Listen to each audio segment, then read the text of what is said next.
여러분, 상황버섯이라고 들어보셨어요? 이게 뭐 죽어가는 사람도 살린다 이런 전설이 있을 정도로 아주 유명한 버섯인데요.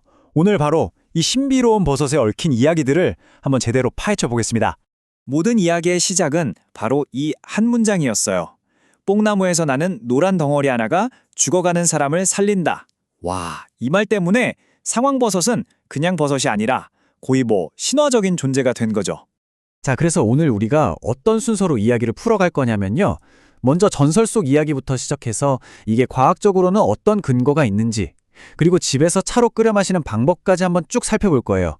그리고 이게 정말 중요한데 시장이 얼마나 혼란스러운지, 또 의사들은 왜 강력하게 경고하는지에 대해서도 깊이 있게 다뤄보겠습니다.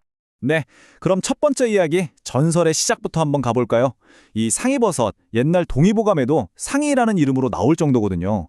그만큼 예로부터 거의 불로초에 버금가는 그런 대접을 받았다는 거죠.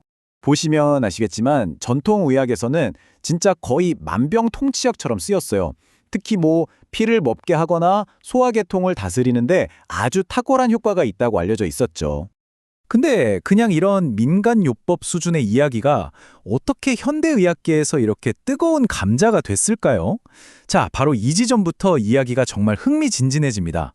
상황버섯의 현대사를 얘기할 때 1968년 이해를 빼놓을 수가 없어요. 과장이 아니라 정말 이때부터 시작됐다고 봐야 합니다. 왜냐하면 일본에서 발표된 동물 실험 결과 하나가 말 그대로 전 세계를 뒤흔들었거든요. 바로 이 숫자 96.7% 때문이었습니다. 이게 뭐냐면요.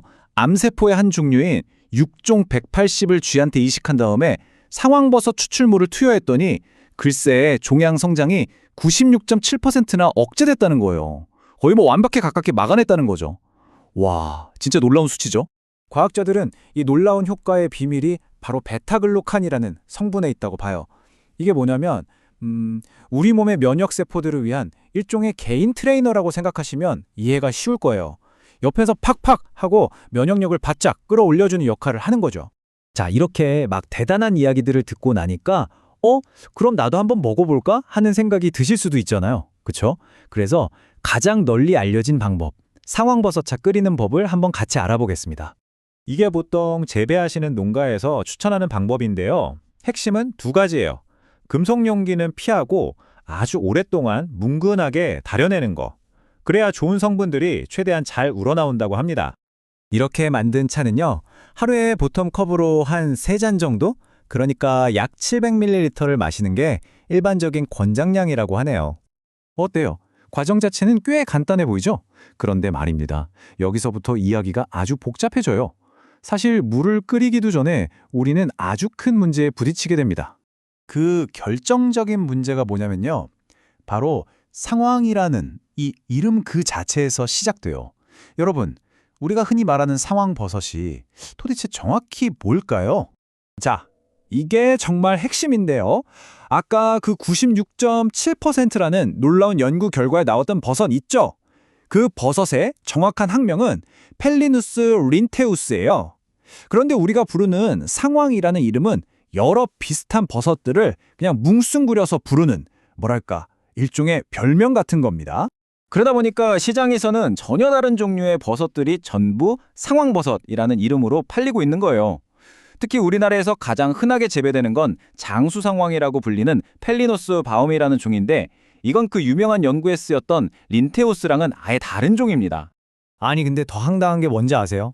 전문가가 아니면 겉모습만 봐서는 이게 그건지 저게 그건지 전혀 구별할 수가 없다는 거예요.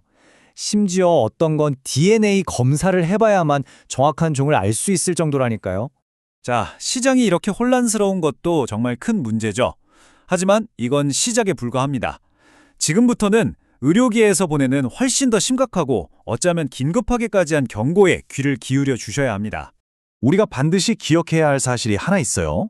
아까 우리가 봤던 그 놀라운 96.7%라는 결과, 그거 쥐 실험에서 나온 겁니다.